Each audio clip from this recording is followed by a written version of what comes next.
This video is an overview and demonstration of how the Ampico reproducing piano system works. The name Ampico is an acronym for the American piano company which began selling the Ampico system in about 1912. Ampicos were installed in several brands of piano, with Knabe, Chickering, and later Mason and Hamlin among the best regarded. Early Ampicos underwent dramatic design changes, but by about 1920 the system had become fairly standardized, with a design now known as the Ampico A. In 1929, the company introduced a completely new design, now known as the Ampico B, and this piano right here that I just demonstrated playing is a newly restored Knabe Ampico B built in late 1929.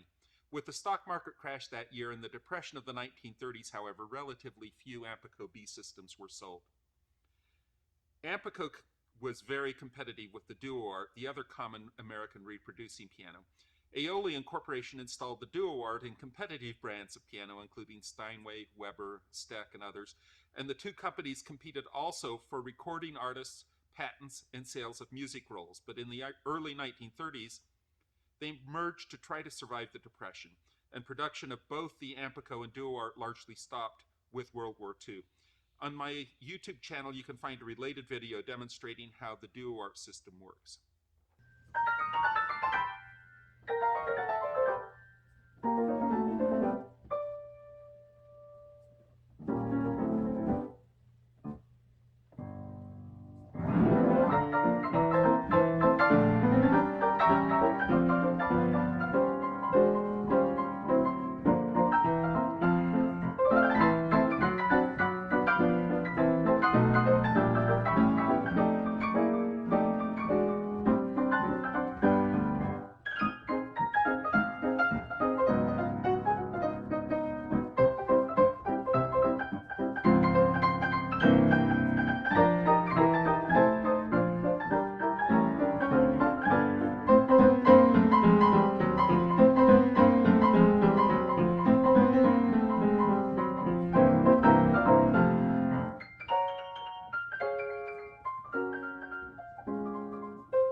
To understand how the Ampico B works, it's helpful to first understand the Ampico A.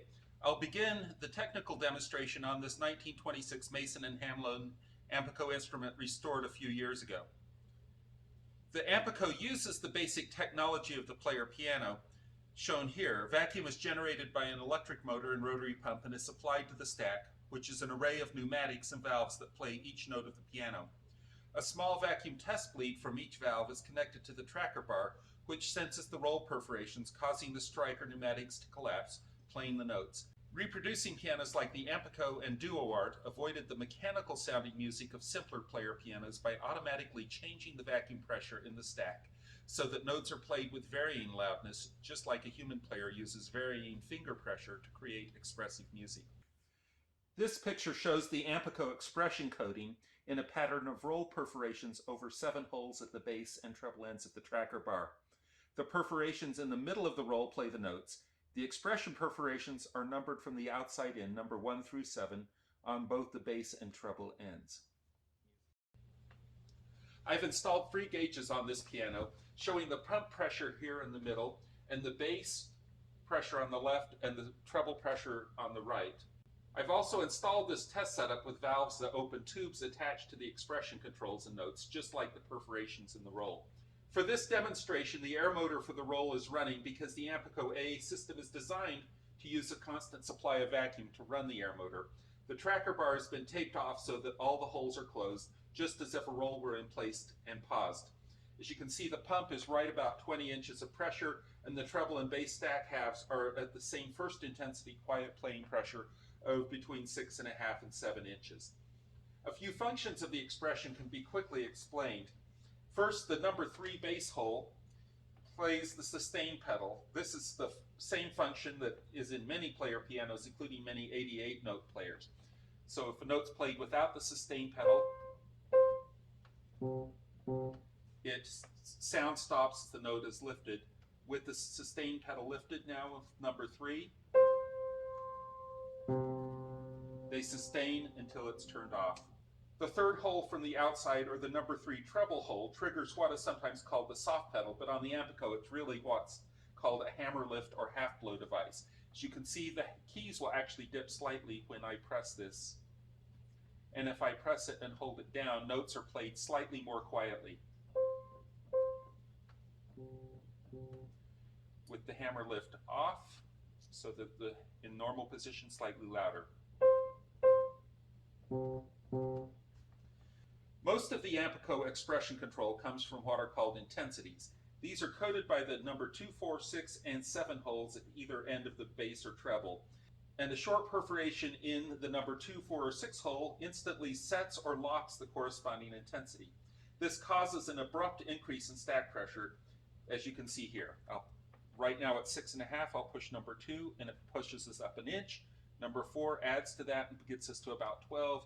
6 will take us to maximum playing of about 20, which is where the pump is, and 7 will cancel it. 6 can be set separately, canceled. 4 can be set separately, canceled. And they can be set in any combination. As you can see, setting 6, 4, and 2 on the treble makes absolutely no difference to the bass. So this will play maximal, loud treble, and very quiet bass. We could reverse that by canceling the treble and setting 4, 2, and 6 on the bass, which is now at 20, and bass. Or they can both play loudly, or cancel both to play quietly again. The bass and treble regulators work identically, but they're completely independent of each other. With control of intensities alone, the Ampico can play notes between very quiet and very loud, with very quick switching between fixed loudness levels.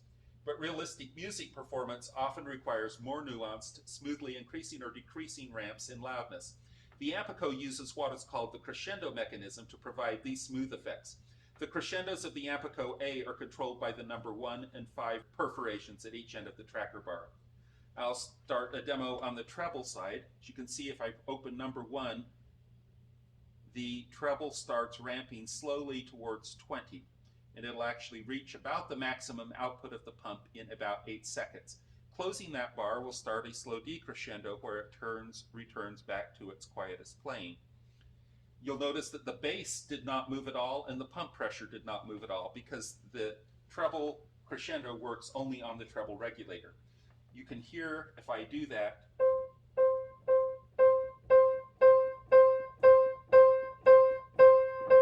crescendo and a decrescendo.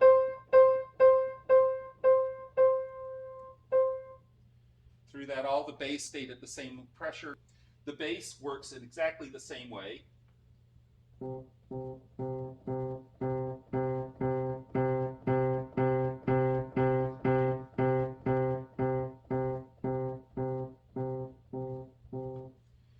is independent of the treble, and neither affects the pump.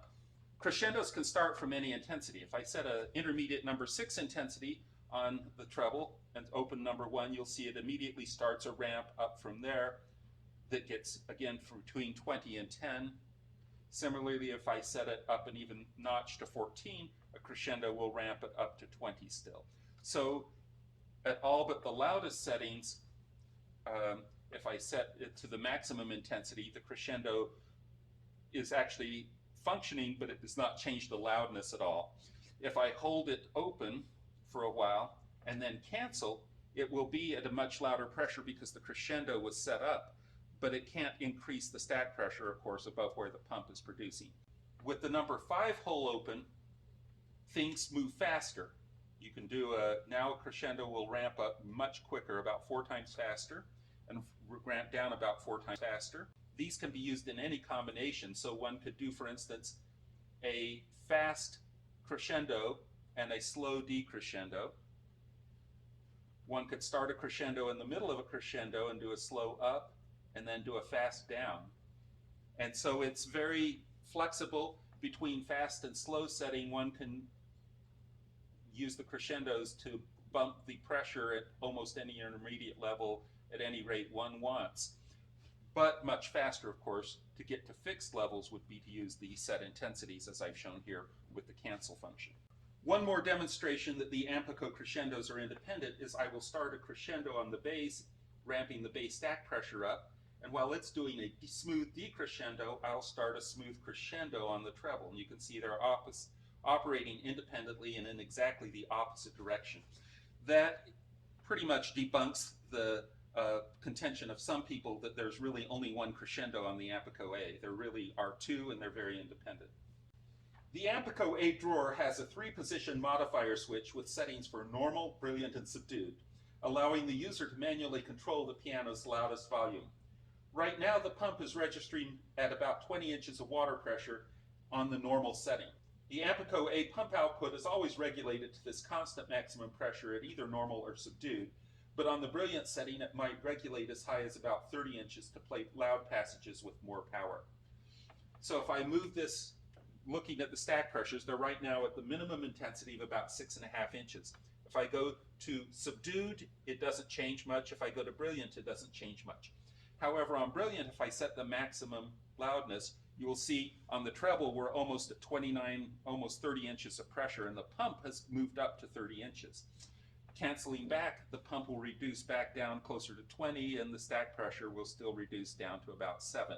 So the crescendos work on this expanded range as well. As you can see, the pump is now ramping, not stopping at 20, but is going up to about 29 inches and smoothly ramping back down.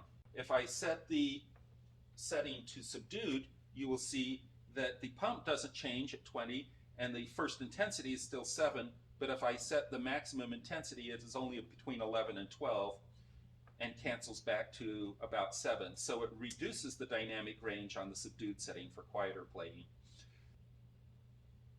On the subdued setting, the crescendos also work smoothly between the more limited range of about 11 or 12 inches back to quieter playing of 6.5.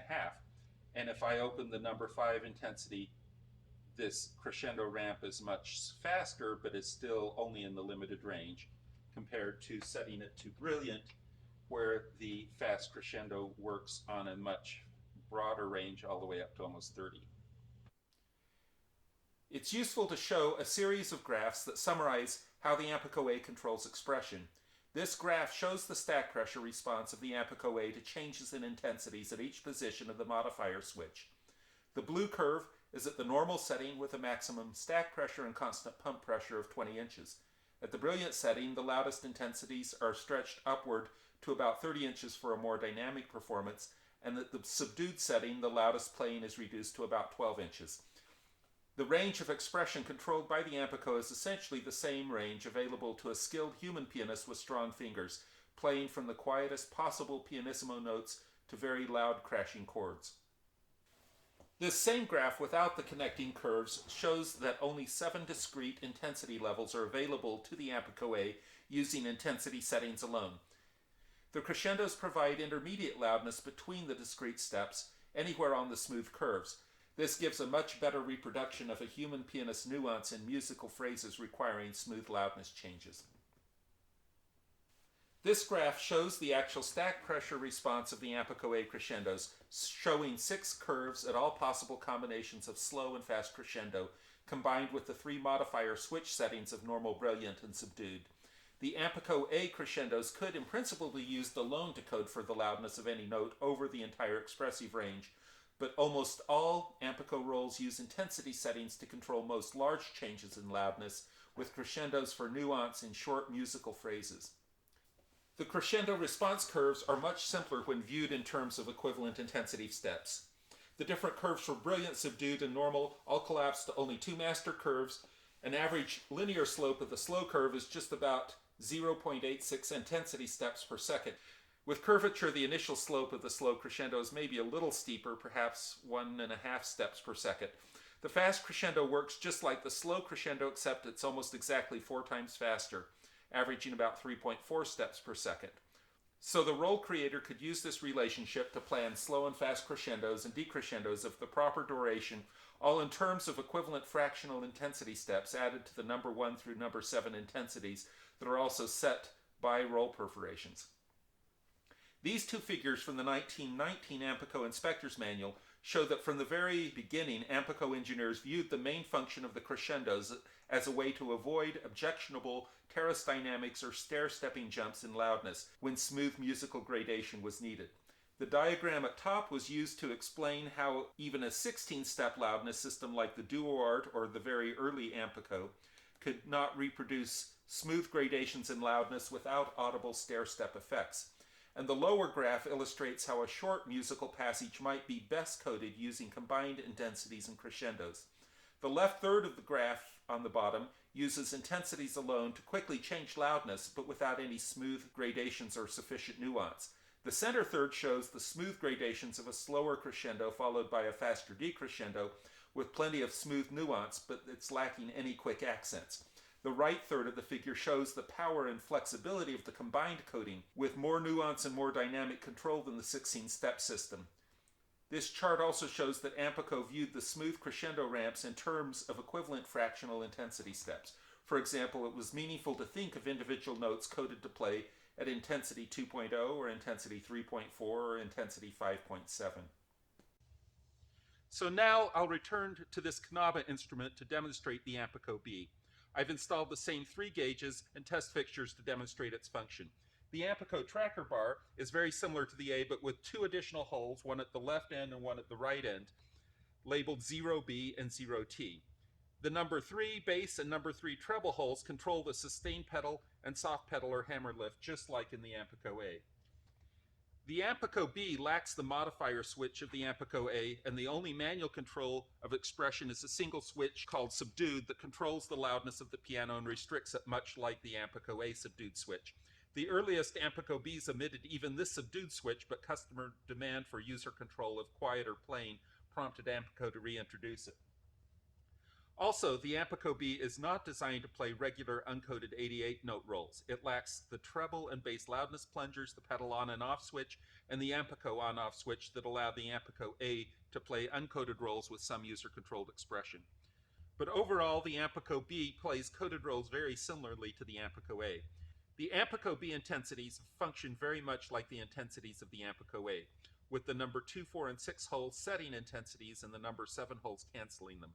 Just as in the Ampico A, the Ampico B intensities are really the core of the expression control. I'll demonstrate here. Right now, this is set to level intensity 4 and is playing moderately loud. If I cancel bass and treble, you'll see the treble gauges drop to about 6.5 inches of pressure, treble and bass. Now it's playing quieter. And if I set the number 2 intensity treble, you will see it pops up by about an inch of pressure, plays just a little louder. Cancel.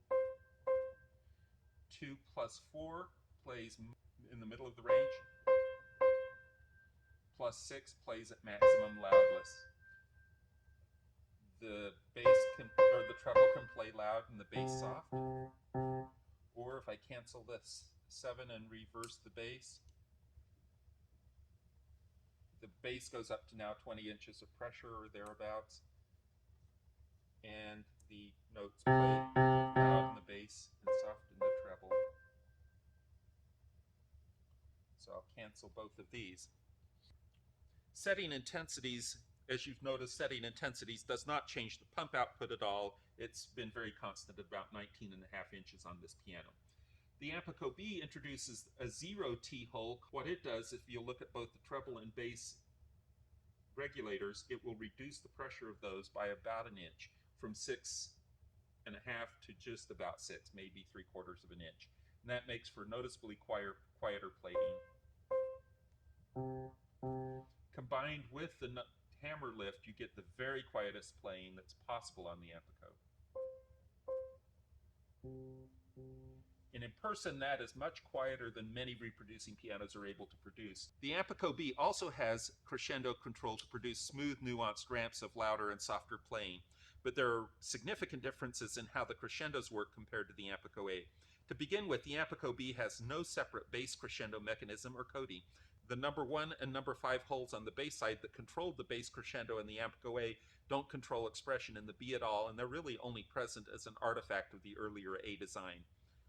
The single crescendo of the Ampico B is controlled by the number 1 and 5 treble holes. As you'll notice, if I push the number 1 hole, the pump starts building in pressure, goes from 20 to almost, in this case, up to about 35. And the first intensity of the bass and treble both ramped up from about 6.5 to 10. I will do the decrescendo while playing, and you can hear it get quieter.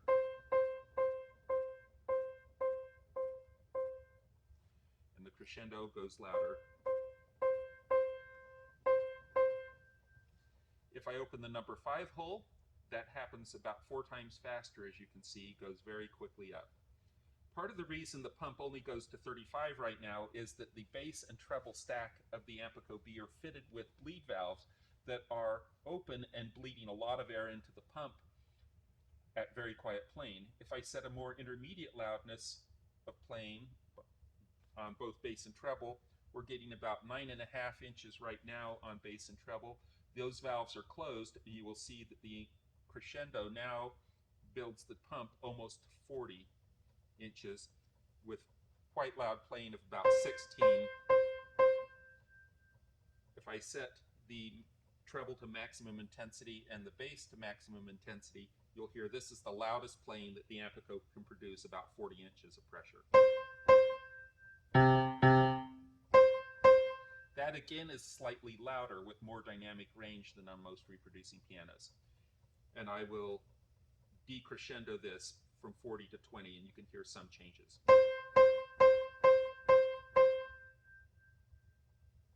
Crescendo. So there's one big difference there between the Ampico A and the Ampico B. At the loudest intensity, 7th intensity here, the Ampico A is unable to raise the intensity any further with crescendos because the pump is maximized, but because the Ampico B functions on the pump and not on the regulators, it is still able to raise the pressure. Another big difference, if I go back to quiet playing, say reset and go to tripping the 4 intensity, we're at now about 8 inches of pressure. If I hit a slow crescendo, the pump goes to about 35, but the loudness of the bass and treble only goes up to about 13 inches, nowhere near the 20-inch maximum that the pump started at, and certainly nowhere near the 35 inches of pressure that the pump is at now at. So the Ampico B crescendos are a little faster in duration than the Ampico A crescendos, but they're also go a shorter distance in terms of musical loudness change. The Ampico B also has capability to lock the pump output at 2 higher minimum settings, known as the first amplification and second amplification. If I set playing to intermediate loudness here, I will set it again to with just number 6 triggered on both bass and treble side. The pump right now is producing 20 inches of pressure. If I ramp it all the way to the maximum of about 40, and then trigger the 0 bass hole a couple of times, you can see that by letting go, now the pump is locked permanently at the 40 inches of pressure. It's locked at what's called the second amplification. And the pump at this point is pinned at 40 inches and can't go louder or quieter. And crescendos are actually not even operable right now. If I open number 1, nothing changes. If I open number 5 and number 1 together, nothing changes. If I click the number 0 one time, you'll see the pump drops to about 27 inches of pressure right now. That's called the first amplification. Here the crescendos will still work. The pump is ramping up, as are the gauges of the treble and bass stack a little bit.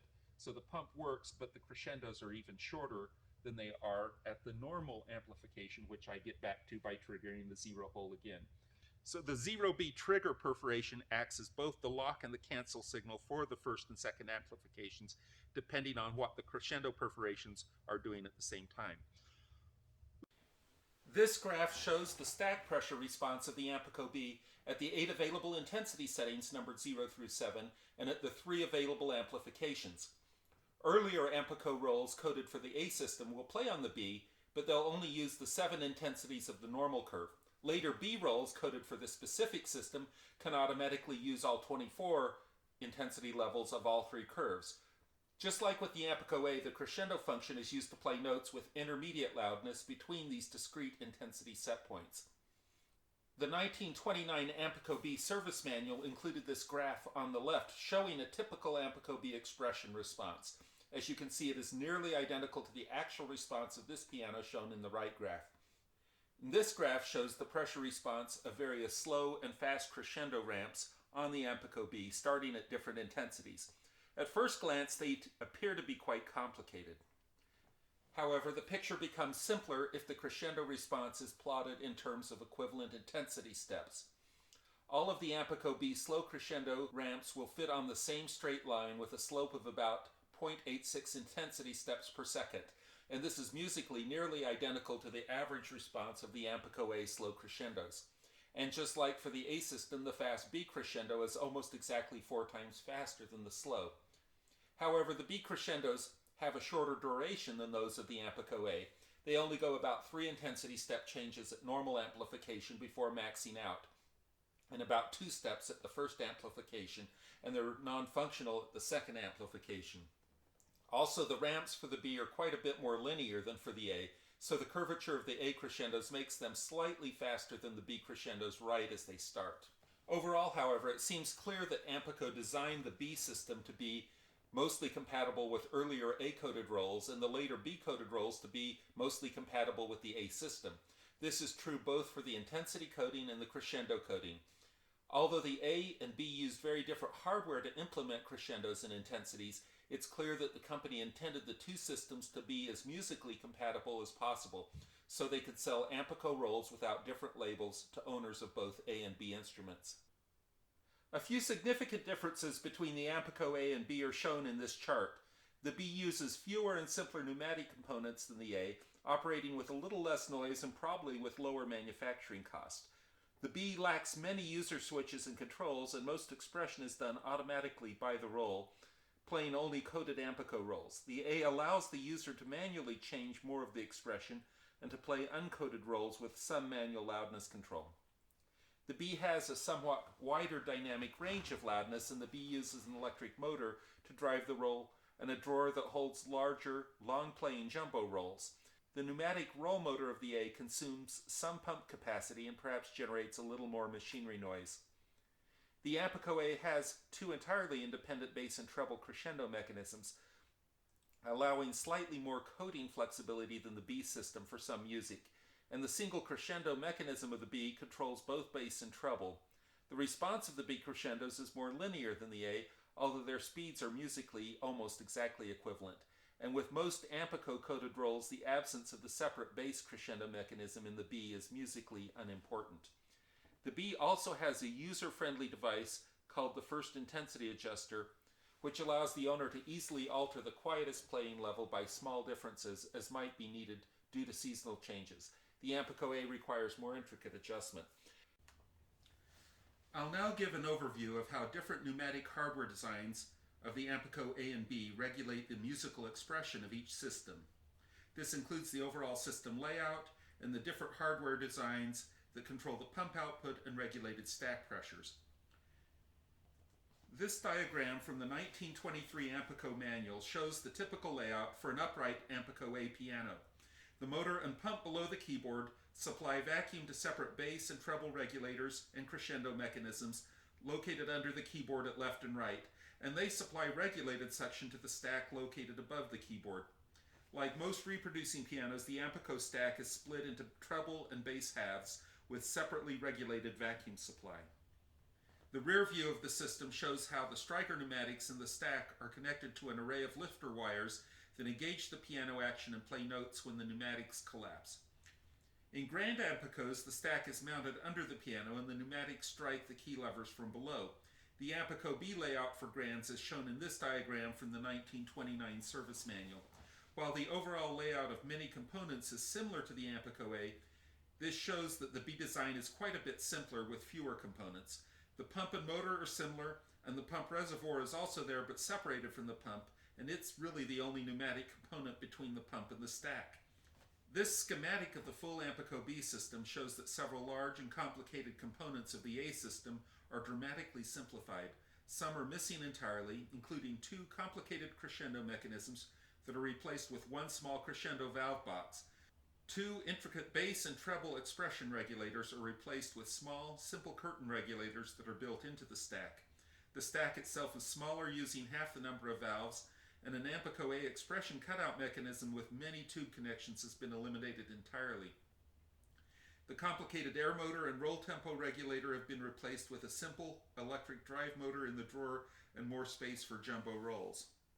This shows a typical Ampico A pump assembly. It has four large pump bellows driven by a pulley and crank system that generates suction. A spring-loaded reservoir to the left partially collapses to maintain a steady suction supply to the stack, and the pressure output of the pump is limited by a spill valve and amplifier pneumatic assembly shown at the top in this view. Zooming in on this spill valve, one can see a first example of a spring-loaded pallet valve, type of valve used throughout much of the Ampico A design. The spill valve is simply a circular opening into the vacuum chamber of the pump, sealed from the inside below by a rigid wooden block or pallet faced with soft pneumatic leather so that it creates an airtight seal when pressed upward against the opening. A simple adjustable coil spring pulls the pallet closed against the opening with just enough force that it will begin to open only when the pump vacuum begins to exceed the 20 inches of water gauge pressure set point. Toggling between these images depicts how the air pressure difference causes the pallet valve to open, allowing just enough outside air into the pump to maintain a constant pump output pressure. The Ampico A Brilliant setting enables the collapse of the pump amplifier pneumatic powered by either the bass or treble stack pressure, whichever is greater is depicted here. With the amplifier fully collapsed, the spring of the pallet valve is stretched more tightly, increasing the operating pressure of the spill valve to about 30 inches of pressure. The second spring to the right fine-tunes the pressure needed to collapse the amplifier pneumatic itself, so that the main regulator spring is stretched smoothly over the full expression range of stack pressure, giving the ideal expression curve of the Brilliant setting. Switching to the Ampico B pump design, this diagram shows top and side views of the combined spill valve, pump amplifier, and crescendo mechanism for the Ampico B. This is the first example of what is called a curtain valve, used in much of the Ampico B design. The valve consists of a grid labeled C, which is simply a smooth piece of rigid plastic with a long row of closely spaced holes that create an opening between the vacuum chamber of the pump and the outside atmosphere. The curtain, labeled D, is a small rectangular piece of flexible, airtight pneumatic fabric mounted at one edge on top of the grid and on the opposite edge to a small wooden crossbar, labeled E. The crossbar is pulled to the right by the coil spring A, stretching the curtain over the holes of the grid so they're closed and outside air cannot enter the pump. The crossbar is also connected on the left side to a sleeve pneumatic or piston pneumatic, which is an airtight piston covered with thin pneumatic leather and connected by a tube to the pump vacuum chamber itself.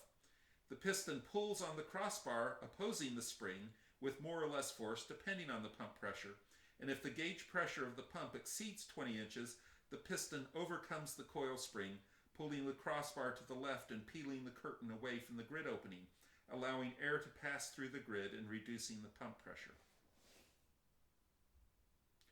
This animation shows the airtight piston pulling the curtain to open the grid.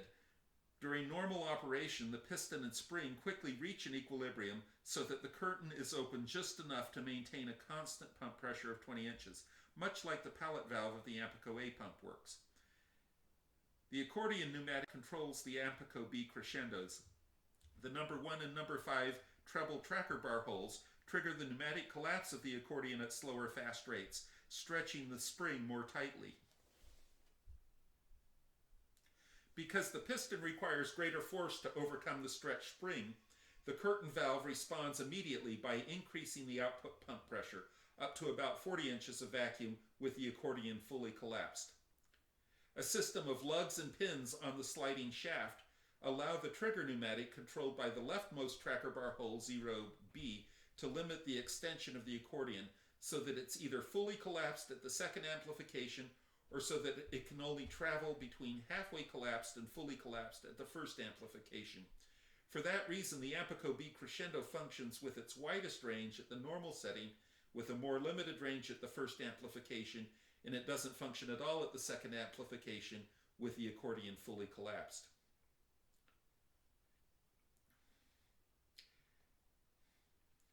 This video shows the actual crescendo and spill assembly for this piano with the sleeve pneumatic, trigger pneumatic, and accordion pneumatic operated by mouth suction. It shows the piston overcoming the spring to pull the curtain open, exposing the row of holes in the plastic grid, and it also shows the accordion collapse, stretching the spring, and the accordion being locked briefly by the trigger pneumatic at the first amplification. I'll now begin comparing the Ampico A and B expression regulators.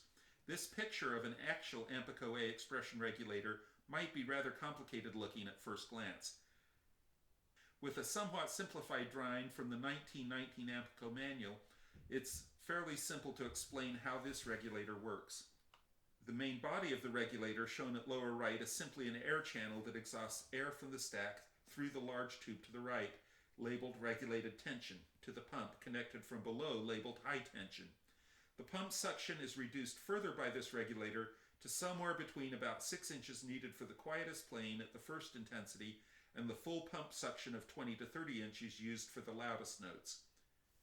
The core of this regulator is a simple pallet valve inside the main regulator body with a leather-faced rigid disc mounted through its center on a steel rod, which can be pressed against a circular opening in the vacuum channel to close it off. The total linear vertical motion of this pallet disc is only about 1/8 inch, going from fully closed downward to fully open upward. Opposing forces operate on this disc, and the net sum of these forces set the precise stack pressure. First, the vacuum of the pump suction tends to pull the valve open or upward.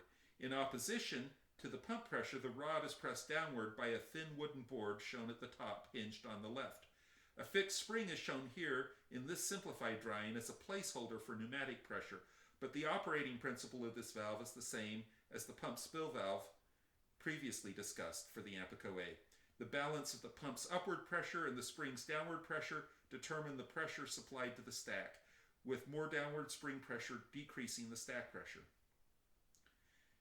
This more complete schematic of the same regulator shows many more components labeled intensity and crescendo, but functionally all these new pieces do is replace the tension of the fixed coil spring used as a placeholder in the previous diagram.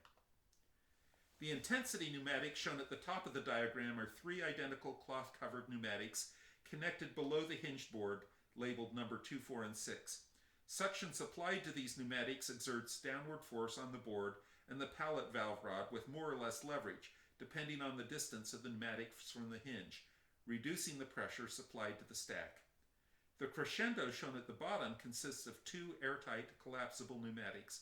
The larger of the 2 at lower left is a spring-loaded bellows pulled open with a coil spring and connected by valves to the pump vacuum and to the outside atmosphere through small bleed openings of various sizes.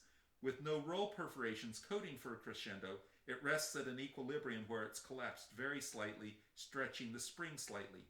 This creates a small constant vacuum pressure related to the force of the slightly stretched coil spring. The second smaller pneumatic at the center right is connected by a large tube to the larger spring-loaded pneumatic, so they're always at identical pressure. The second pneumatic pushes upward on the rod of the main pallet valve regulator, tending to open the valve and increase the output pressure. The balance of the pump suction, the downward force of the intensity pneumatics, and the upward force of the crescendo pneumatics all add up so that about 6 inches of suction is admitted to the stack at the quietest setting.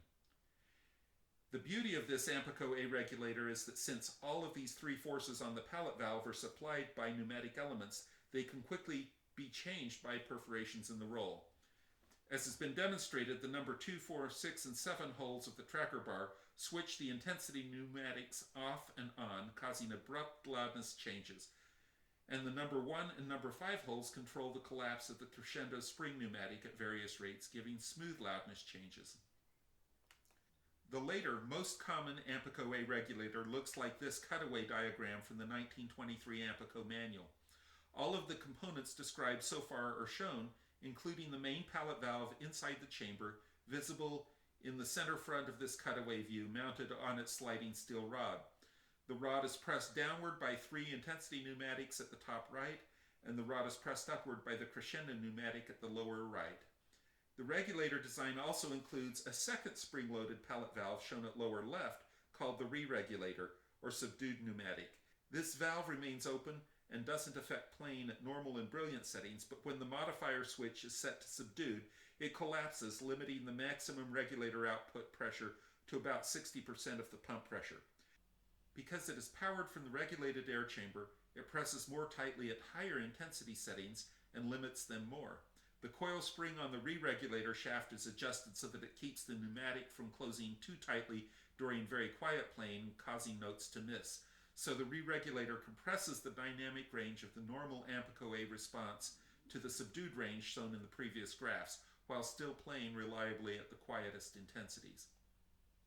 This diagram shows a cross-section of the Ampico B stack, including the main expression regulator curtain valve at the bottom right, shown in simplified form here. The pump directly exhausts air from the tube at lower right, supplying the full pump vacuum directly to the upper chamber G, and also through a needle valve restriction labeled E to the small test chamber C. The top of chamber C is sealed completely by the curtain labeled A, which is a flexible sheet of airtight pneumatic fabric. Chamber C also has a pneumatically controlled restricted opening to the outside atmosphere, represented in this simplified drawing by another needle valve D. The top right vacuum chamber G is separated from the main stack vacuum chamber F through a grid labeled B, which is a sheet of rigid plastic with an array of small holes. The operation of the curtain valve is very simple. The rule is that the air in the stack will push the curtain aside and be exhausted through the grid to the pump until the stack pressure is lowered to where it exactly matches the test pressure in chamber C. The Ampico roll coating automatically changes the pressure in chamber C by opening or closing small constriction points for air entering the chamber, and the curtain then automatically sets the stack pressure in channel F to match the test pressure in chamber C. The extreme settings are easy to explain.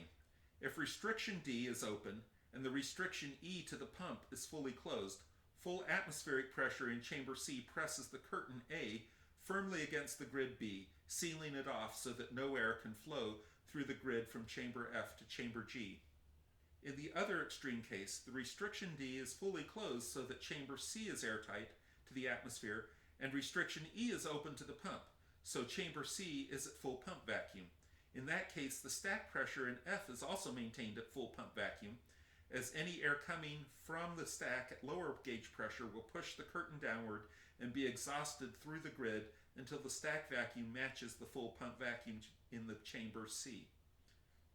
At intermediate settings, with both restrictions D and E partially open, chamber C instantly reaches an equilibrium pressure somewhere between the full pump vacuum and full atmospheric pressure, based on the relative constriction of D and E. And air from the stack chamber F will push down the curtain and be exhausted until the stack gauge vacuum matches the pressure in chamber C. In this way, all possible intermediate stack pressures are obtained. It's also worth noting that this regulator design instantly transmits changes in pump pressure to proportionally influence stack pressure. As the pump vacuum increases, the airflow past the needle valve constriction E also increases, proportionally increasing the partial vacuum in chamber C, and also then in the main stack chamber F. This more complete drawing of the regulator shows the actual pneumatic expression devices that control the stack pressure by varying the effective opening of chamber C to the outside atmosphere, and which replaced the restriction labeled D in the previous drawing. This drawing shows valves configured to the first intensity, that is for quiet playing after a number 7 cancel perforation. The number 7 cancel perforation turns on vacuum to collapse all 3 spring-loaded leather pouches at lower right, opening the 3 different sized bleed openings labeled 2, 4, and 6. Outside air coming into chamber C first enters the tube opening labeled P, constricted by the tapered pin K of the first intensity adjuster. It then passes through a fixed constriction labeled J, and then in parallel through the 2, 4, and 6 constriction bleeds into chamber C. From there it is exhausted through the needle valve constriction E to the pump. the needle valve E is adjusted so that the curtain regulates the stack at the right first intensity pressure of about 6 inches of vacuum, with all 3 intensity bleeds open as shown. The constriction between the tapered pin and the opening P is just large enough to have only a noticeable effect when the airflow is at its maximum at this first intensity setting. The first intensity pressure is set mostly with the needle valve E, but the user can easily make fine adjustments by sliding the tapered pin in or out a little, and this constriction has no significant effect on the reduced airflow entering tube P during louder playing at higher intensities. Higher intensity settings are set by switching off vacuum to all possible combinations of the 3 spring-loaded pouches, which instantly seal off their respective bleed constrictions. This animation shows the switch from the quiet first intensity to the next higher intensity 2, with the smallest bleed closing off. The reduced airflow into chamber C instantly raises the regulated vacuum to the stack a little bit. And this animation shows the regulator stepping up and down through increasingly higher intensity settings.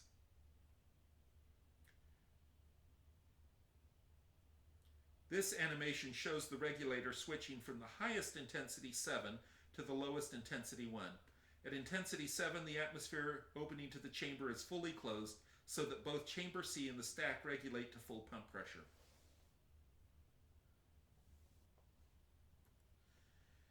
This animation shows the operation of the sub-intensity valve pictured at center left. A short perforation of the number 0 treble tracker bar hole lifts this valve, opening a tube so that additional atmosphere enters chamber C through the bleed restriction labeled 0.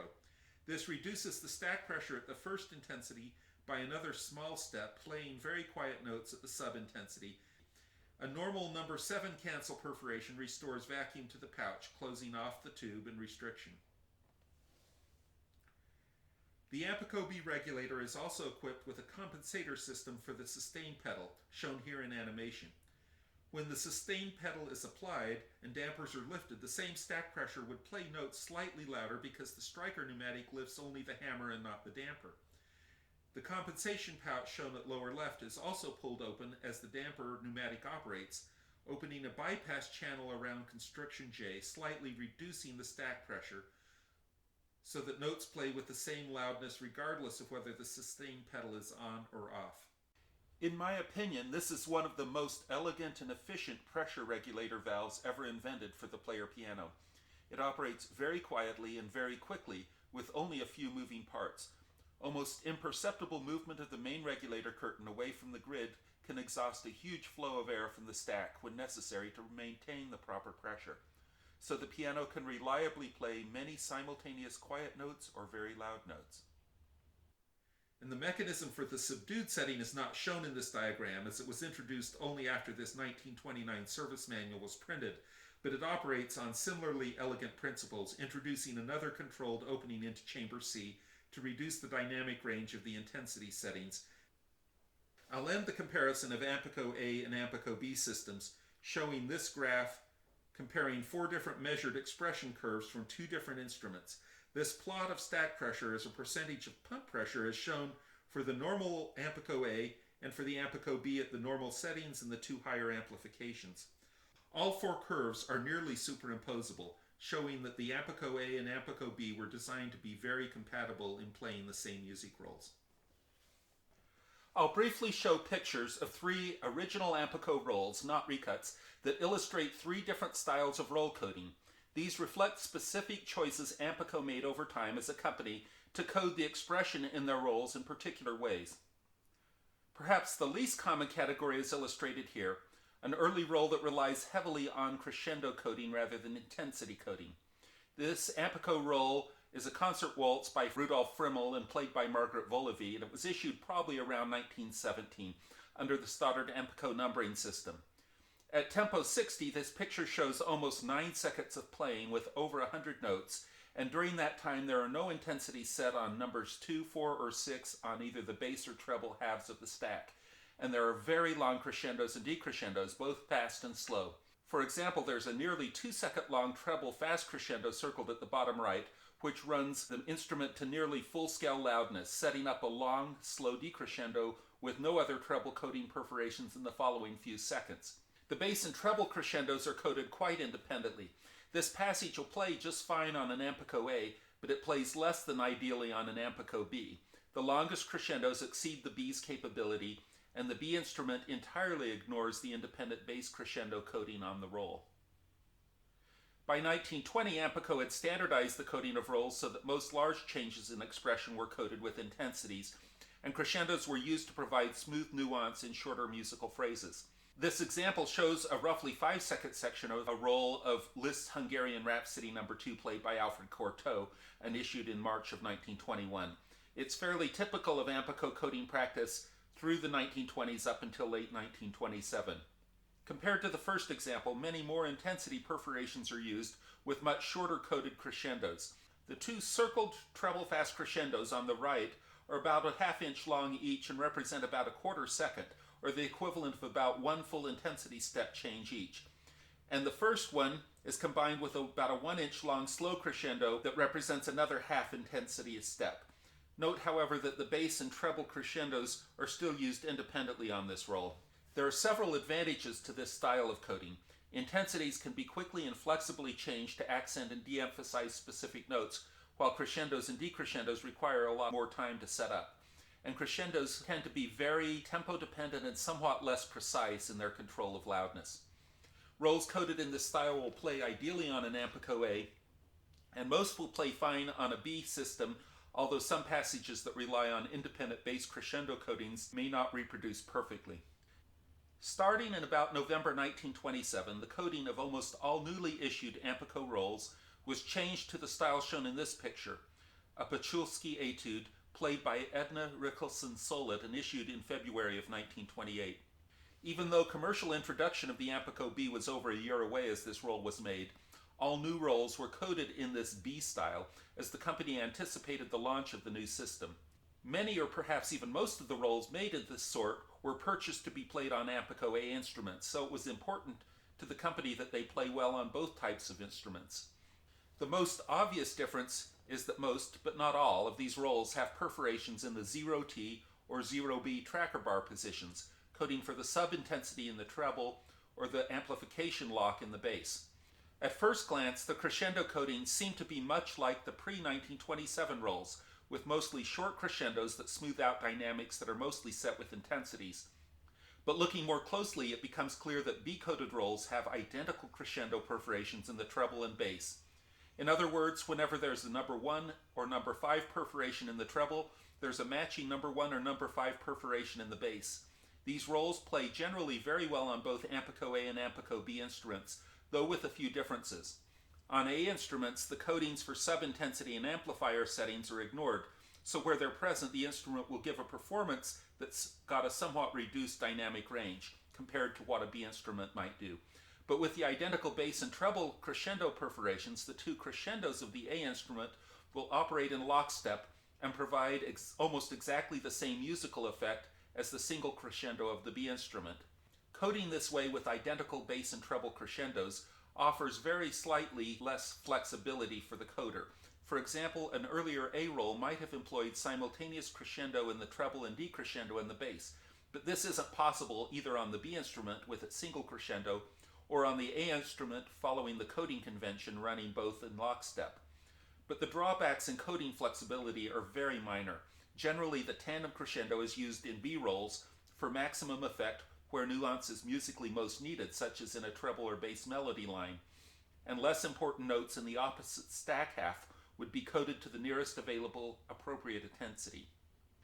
This demonstration on real, properly working Ampico instruments disproves a number of errors and myths that have been widely perpetuated, most related to the understanding of the A and B crescendo systems.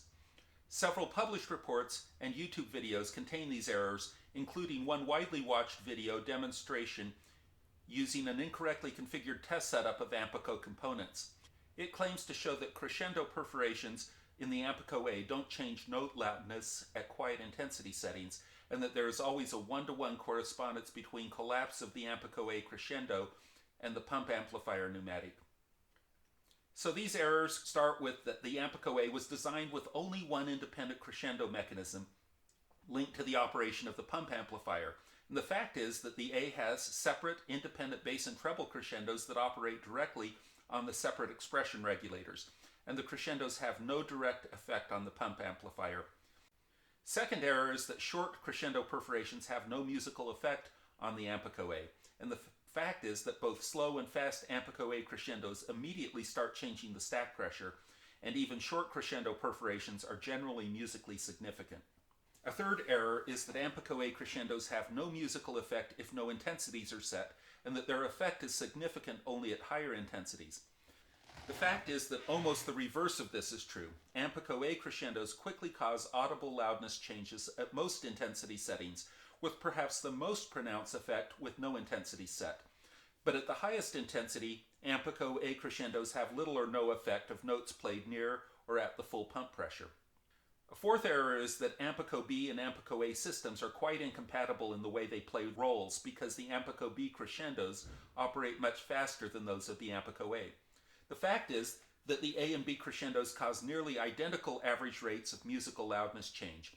And if there's any musically significant difference, it's that the short A crescendos operate a little faster and not slower compared to a similarly short B crescendo. A fifth error is that Ampico A intensities don't affect the pump amplifier and that only crescendos can activate the pump amplifier. And the fact is that both intensities and crescendos affect stack pressure. And that's what directly drives the Ampico A pump amplifier only at the brilliant setting. The amplifier responds to the combined effect of crescendos and intensities and has no way of sensing whether a high stack pressure is caused by intensities or crescendos. A sixth error is that the Ampico A crescendos can't raise the stack to full pump pressure unless some intensities are also set. And the fact is that a long Ampico A crescendo can always raise the stack pressure to full pump pressure. And a seventh error is that intensities somehow provide more musical or tasteful effects while crescendos are unmusical or exaggerated. And the fact is that actual stack pressure changes as notes are played determines loudness and expression and musicality.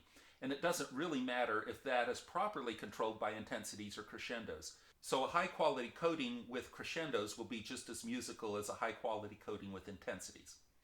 If you've watched this video so far and have any questions, please feel free to contact me by email or by phone with my contact information at www.historicpianos.com. I'll now end this by playing a roll performance coded for Ampico B with the gauges attached to the Ampico B so that you can see the dynamic control of the pump and stack pressures and how they relate to the musical expression.